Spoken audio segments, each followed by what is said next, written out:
بسم الله الرحمن الرحيم.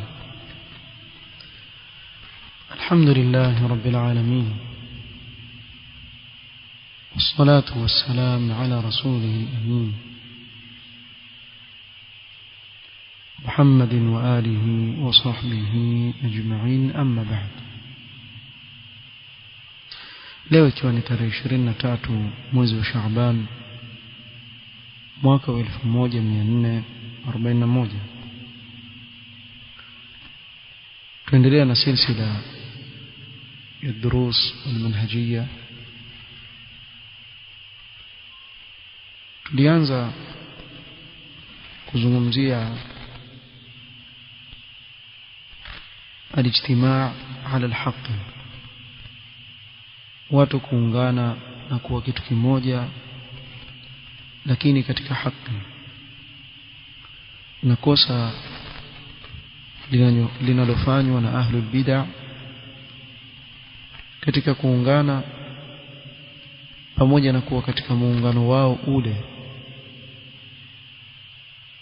waingia katika aya ya Allah subhanahu wa ta'ala, تحسبهم جميعا وقلوبهم شتى ذلك بأنهم قوم لا يعقلون. ukiwaona utadhania ni kitu kimoja, wako pamoja, lakini nyoyo zao ziko tofauti, kwa sababu haiwezekani kwa watu ambao itikadi zao hazifanani kuwa kitu kimoja. Na Allah subhanahu wa ta'ala umoja kama huu ameunasibisha kwa watu wasiokuwa na fahamu, dhalika biannahum qaumun la yaqilun, ni watu wasiofahamu, na Muislamu hatakikani kuwa katika watu hawa. Kadhalika tukumbushana kuwa wingi wetu, kwa kuwa tumekusanyana pamoja tukawa wengi, lakini miongoni mwetu kuna maasi, na katika maasi makubwa shirk na bid'a. Sababu ukiangalia katika ghulatu sufia utapata kuna waabudu wa makaburi, na kuna bid'a mbalimbali, hizbiyun na hawa masufi. Umoja kama huu utatuumiza wala hautatunufaisha. يقول الله سبحانه وتعالى: يوم حنين إذ أعجبتكم كثرتكم فلم تغن عنكم شيئا. Allah subhanahu wa ta'ala katika hii aya atukumbusha vita vya Hunain, kwa sababu ya kosa la ujub, kujiona. Dhambi hii moja ambayo baadhi yao iliwapata ilikuwa ni sababu ya jeshi ambalo alikuwepo Mtume Muhammad sallallahu alaihi wasallam na masahaba wake wakubwa. Mwanzo wake vita kama vile wengine walirudi nyuma, kisha wakarejea na Allah akawapa ushindi.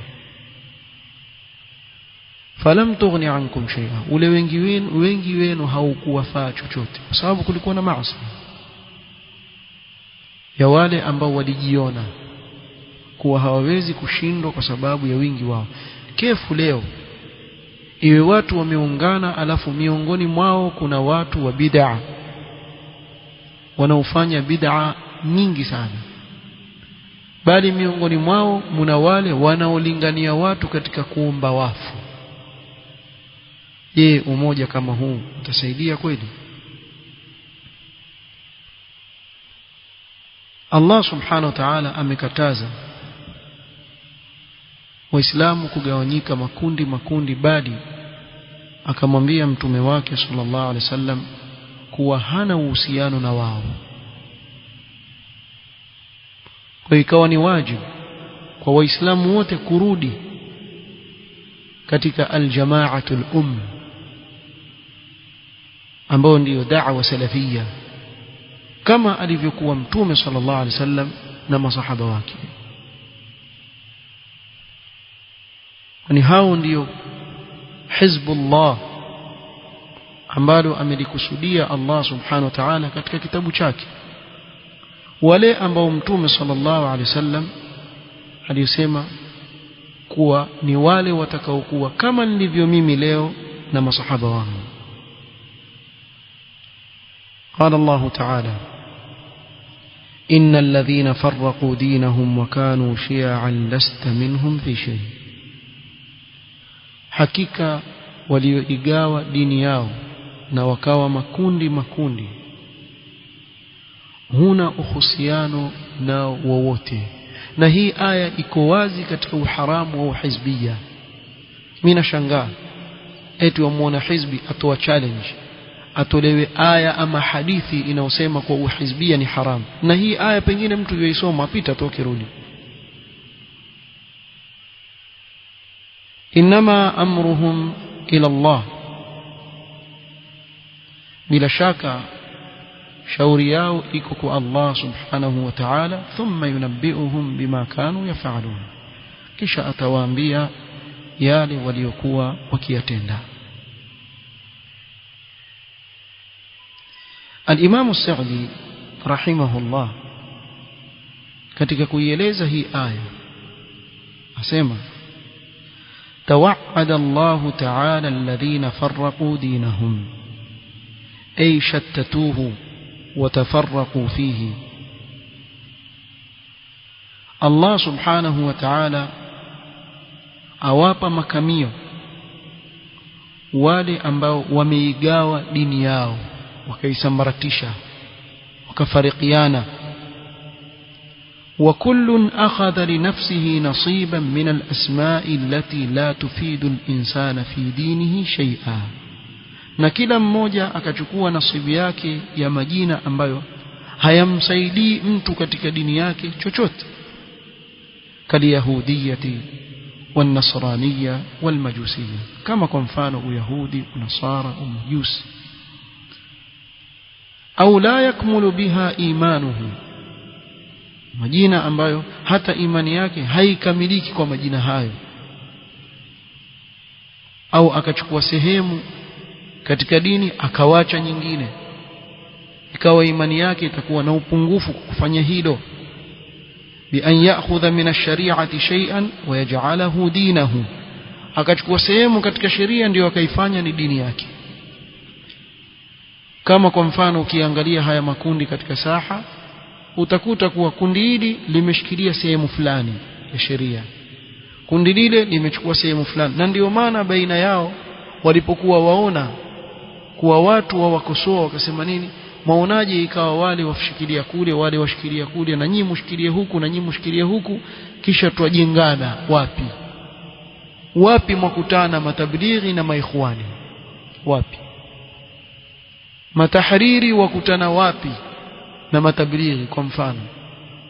Kisha wakasema twakamilishana. Uongo mtupu. Kwa hiyo wamechukua sehemu katika sheria nyingine wakawacha.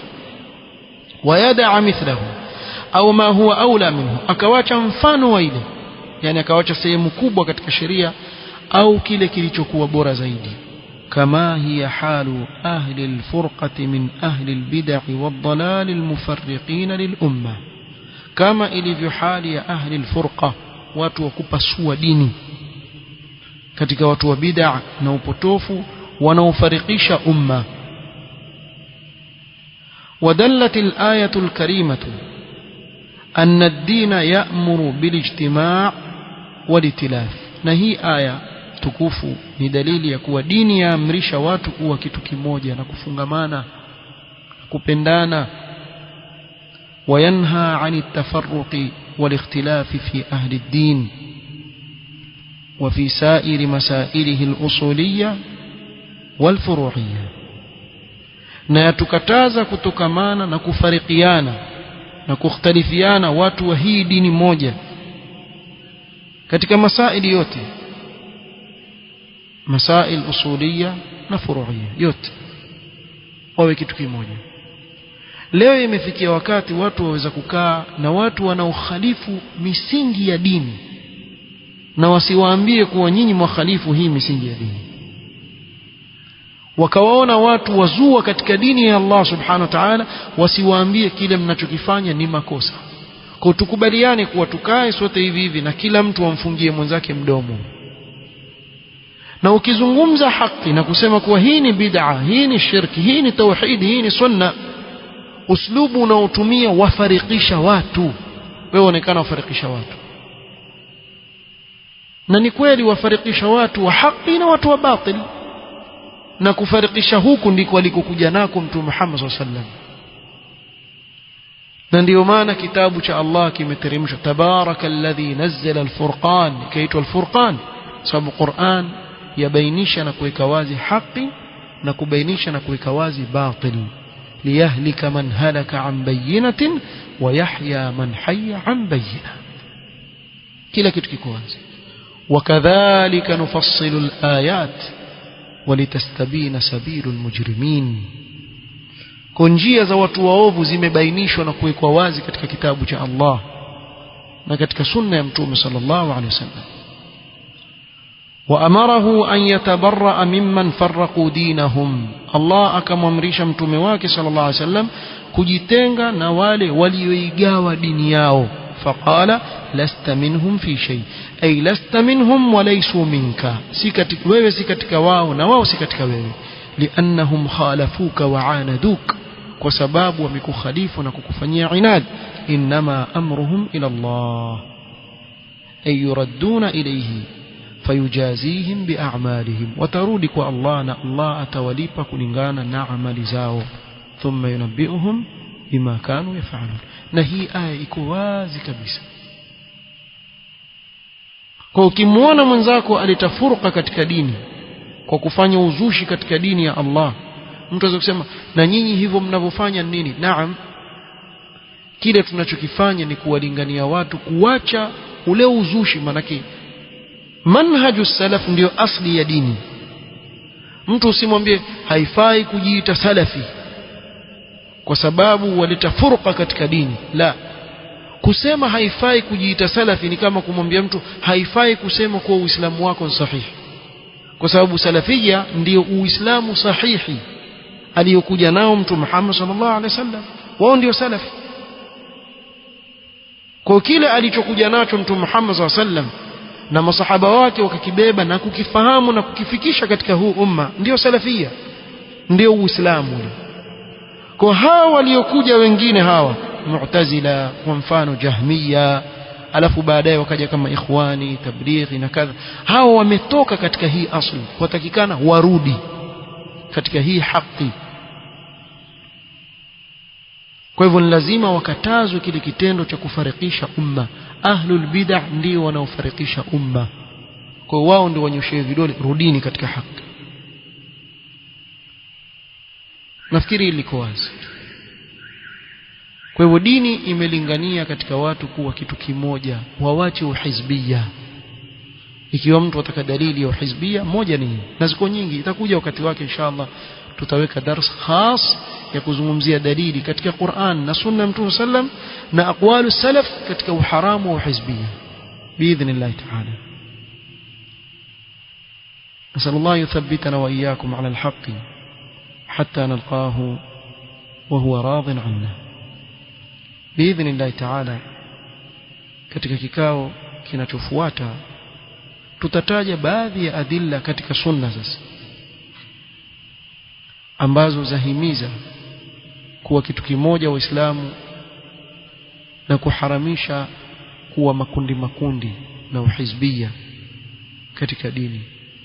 Biidhnillah ta'ala tutakuja kutaja hayo katika kikao kitakachokuja insha Allah ta'ala. Walhamdulillah, subhanakallahumma hamdik, ashhadu an la ilaha illa anta astaghfiruka wa atubu ilaik. Barakallahu. أقول لك إن دعوة الحق مهما حوربت فهي منصورة. أبشر، والله لو كانت من وراء جدار بل كانت في صخرة صماء لا ترى سماء ولا ماء ولا يدخلها هواء لأنفذها الله رب العالمين بعز عزيز وذل دليل حتى تبلغ ما أراد الله لها أن تبلغ.